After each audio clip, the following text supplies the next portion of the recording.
कमजोरी है कहीं ना कहीं, तब वो अपने को दिखाना चाह रहा है। देखा होगा आपने, लोग अंगूठी या जंजीर पहन के जाते, तो आजकल देखा है ना, जंजीर को कॉलर से बाहर कर लिया जाता है। हाँ, कॉलर खोल लिया जाता है। तो क्या है, ये दिखाई तो रहे। तो ये सब जो चीज है ना, बस कीमत नहीं है। अगर हमारी कीमत हो तो देखो, सादा रहो ना, कपड़े पहनो बस तन ढकने के लिए, बस और कुछ नहीं चाहिए। अरे क्या अंगूठी से, क्या जंजीर से कीमत होती है? नहीं। कीमत तो, अगर कीमत बनानी है तो गुणों का खजाना एकत्रित करो, जितना हो सके गुणों का खजाना इकट्ठा कर लो। और इसीलिए हमारी दिशा बदल गई है, हमें किस दिशा में जाना चाहिए और हम किस दिशा में जा रहे हैं। किस दिशा में,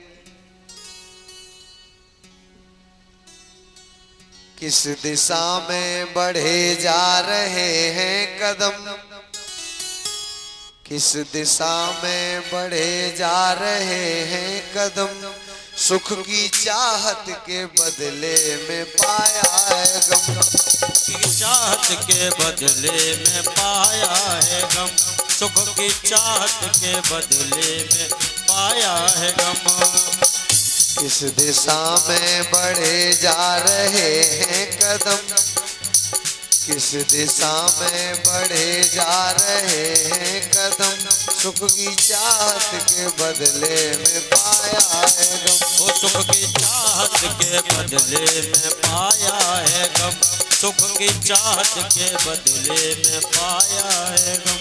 यूं भटक कर कहीं भी न पहुँचेंगे हम, यूं भटक कर कहीं भी न पहुँचेंगे हम, यूं भटक कर कहीं भी न पहुँचेंगे हम। यूं भटक कर कहीं भी न पहुँचेंगे हम। सुख की चाहत के बदले में पाया है गम, सुख की चाहत के बदले में पाया है गम, सुख की चाहत के बदले में पाया है गम।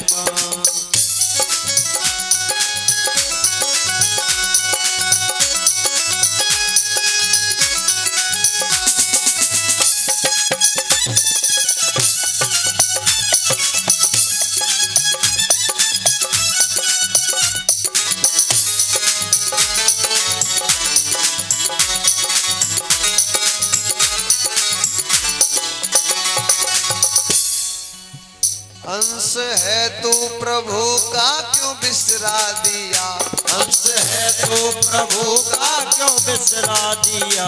उसकी हर एक कृपा का अनादर किया, उसकी हर एक कृपा का अनादर किया। अंश है तू प्रभु का क्यों बिसरा दिया, अंश है तो प्रभु का क्यों बिसरा दिया। उसकी हर एक कृपा का अनादर किया, उसकी हर एक कृपा का अनादर किया। तू क्षमा मांग ले, तू क्षमा मांग ले, उसका दिल है नरम। तू क्षमा मांग ले, उसका दिल है नरम। सुख की चाहत के बदले में पाया है गम, चाहत के बदले में पाया है गम, सुख की चाहत के बदले में पाया है गम।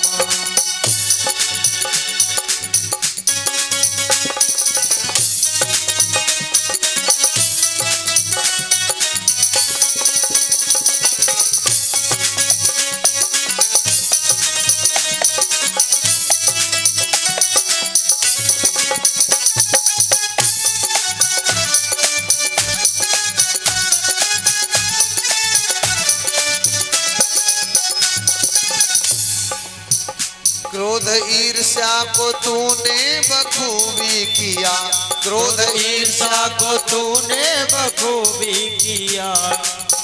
अपने हाथों ही अपना पतन है किया, अपने हाथों ही अपना पतन है किया। क्रोध ईर्ष्या को तूने बखूबी किया, अपने हाथों ही अपना पतन है किया। खुद पे कर ले, खुद पे कर ले तू अब तो थोड़ा रहम, खुद पे कर ले तू अपना थोड़ा रहम। सुख की चाहत के बदले में पाया है, सुख की चाहत के बदले में पाया है गम। सुख की चाहत के बदले में पाया है गम।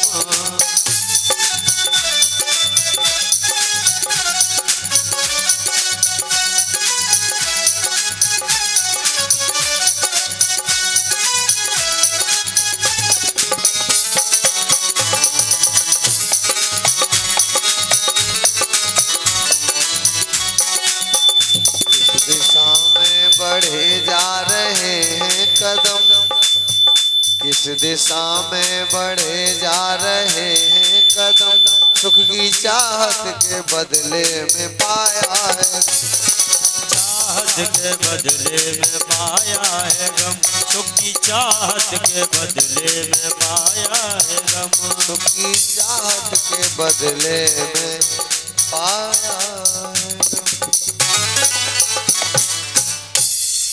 किस दिशा में बढ़े जा रहे हैं कदम, सुख की चाहत के बदले में पाया है हम जितना सुख की तलाश कर रहे हैं उतना ही गम मिलता जा रहा है, उतना ही दुख के नजदीक होते जा रहे हैं। सुख तो कम मिल रहा है, सुख की जितनी चाह है उतना ही दुख बढ़ रहा है।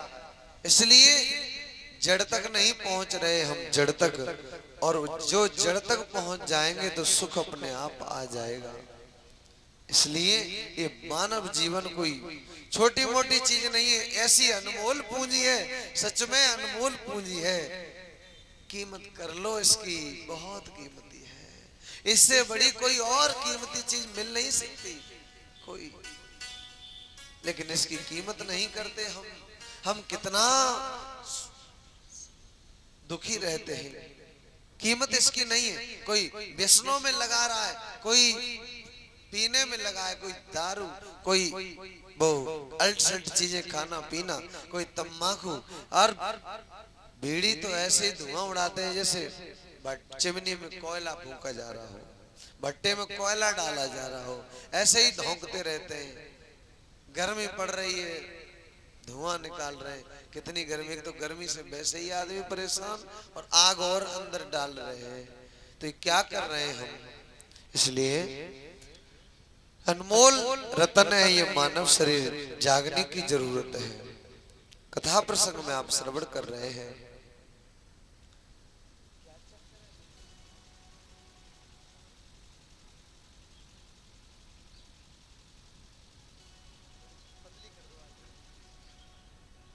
Hello hello hello hello hello. जय जय श्री राधे श्याम। कथा के प्रसंग में आप श्रवण कर रहे थे। भगवान श्री कृष्ण का प्राकट्य हुआ, गोकुल में बड़ी धूमधाम से बधाइयां बजी।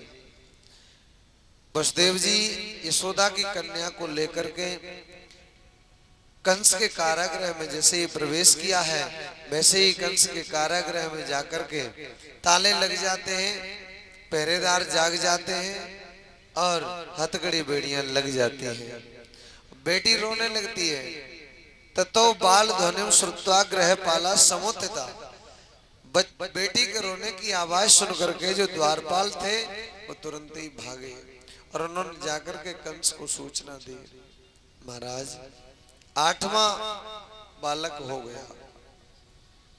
कंस ने जैसे ही सुना है वैसे ही कंस दौड़ता हुआ आया और आकर के उसने देवकी से कहा अपनी बेटी को ये मुझे संतान दे दे। माता देवकी ने कहा भैया ये तो बेटी है और इस बेटी का क्या कसूर है, बेटी ने क्या किया है, बेटी तुम्हारा क्या बिगाड़ेगी। कहा नहीं हो सकता है इसका होने वाला पति मुझे मार दे, क्योंकि मेरा काल बताया 8वीं संतान, ये 8वीं संतान है। हो सकता है इसका पति मुझे मारे या हो सकता है कि इसका बालक मुझे मारे, इसलिए मैं इसे छोड़ूंगा नहीं। और कंस ने जबरदस्ती वो कन्या ली और कन्या लेकर के छीन करके उसने पटकना चाहा, वैसे ही वो हाथ से छूट गई और आकाश में चली गई। और जैसे ही आकाश में गई कन्या, उसने कहा है भोजराज कंस से, अरे भोजराज, ए दुष्ट, किम मया हत्या मंत जाते खल तवांत कृत यत्र को वा पूर्व शत्रुमा हिंसी कृपणान वृथा। अरे मूर्ख, मुझे मारने से तुझे क्या मिलेगा?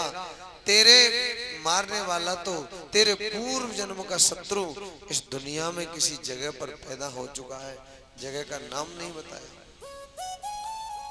इस दुनिया में कहीं पैदा हो चुका है। अब तू निर्दोष बालकों की हत्या मत कर।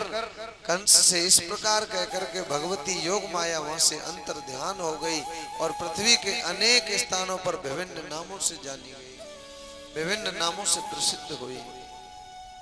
कंस को बड़ा आश्चर्य हुआ। मैंने अपनी बहन देवकी के 6 पुत्र मार डाले और 7वीं कन्या हुई, और वो कन्या भी मैंने, वो 7वां गर्भ खंडित हो गया और 8वीं कन्या हुई, वो मैंने मारना चाही, वो चली गई, लेकिन फिर भी मेरा काल जीवित का जीवित बना रहा। अब वो बहन बहनोई को समझाने लगा, अरे बहन, बालकों के लिए शोक मत कर। जैसे मिट्टी के खिलौने, वो मिट्टी के बर्तन बनते हैं, फूट जाते हैं, ऐसे ही ये शरीर धारण करता है जीव और फिर चला जाता है, फिर पुनः दूसरा शरीर धारण कर लेता है। इसलिए तू उनके लिए शोक मत कर। अपनी बहन को ज्ञान दे रहा है, भुला रहा है कि जो मैंने किया है वो इनकी नजरों से हट जाए। लेकिन जिसके पुत्र गए हों उसकी समझ में कैसे आ सकता है?